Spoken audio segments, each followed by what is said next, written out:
თუ მძიმე გონებრივი შრომა გიწევთ. გსურთ შეინარჩუნოთ ღვიძლის ჯანმრთელობა. სრუნავთ თქვენი კანის სილამაზესა და სიჯანსაღეზე. მაშინ ლეციტინი თქვენი საუკეთესო მეგობარია. ლეციტინი ტვინის ქსოვილის მშრალი მასის დაახლოებით 12-15%-ს იკავებს, მისგანვე შედგება ღვიძლის მშრალი წონის დაახლოებით 25-30%, კუნთოვან ქსოვილში კი რაოდენობა მშრალი მასის დაახლოებით 5-10%-ია.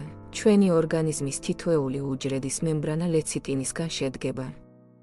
უჯრედების რაოდენობა კი, როგორც ცნობილია, ტრილიონებს ითვლის. ლეციტინის დეფიციტი, როგორც წესი, დაკავშირებულია ფოსფოლიპიდების არასაკმარის დონესთან. ამან შეიძლება უჯრედის მემბრანების შემადგენლობაში და ცხიმის მეტაბოლიზმის პროცესში ხარვეზები გააჩინოს და შედეგად გამოიწვიოს ღვიძლისა და ტვინის ფუნქციების ნაწილობრივი დარღვევა.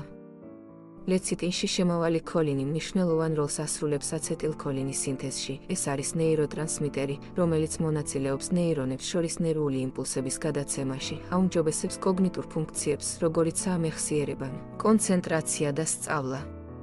ჩვენი პროდუქცია ასევე ხელს უწყობს ცხიმების ემულსიფიკაციას, ეხმარება მათ წყალში გახსნაში და სისხლში ტრანსპორტირებაში. ეს ხელს უშლის ქოლესტერინის ფოლაქების ჩამოყალიბებას არტერიებში. სისხლში ხდება ცუდი ქოლესტერინის ანუ LDL-ის დონის შემცირება. ლეციტინი ცხიმების დაშლაში წღებულობს მონაწილეობას. ასუფთავებს ღვიძლს ტოქსინებისგან, რაც განსაკუთრებით მნიშვნელოვანია ღვიძლის ჯანმრთელობის შესანარჩუნებლად და მასში ცხიმების დაგროვების თავიდან ასაცილებლად. ნაღულის წარმოქმნის სტიმულირებაშიც მნიშვნელოვანი როლი უკავია ლეციტინს. შედეგად ადვილდება საკვებში არსებული ცხიმების ემულგაცია და შეწოვა.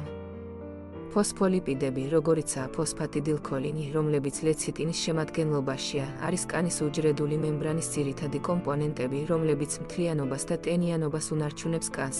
ამრიგად ლეციტინი კომპლექსურ გავლენას ახდენს სხეულზე. ხელს უწყობს ტვინის, გულ-სისხლძარღვთა სისტემის, ღვიძლისა და კანის ჯანმრთელობას. მიიღეთ ლეციტინი და საგრძნობლად გაიუმჯობესეთ თქვენი ჯანმრთელობა.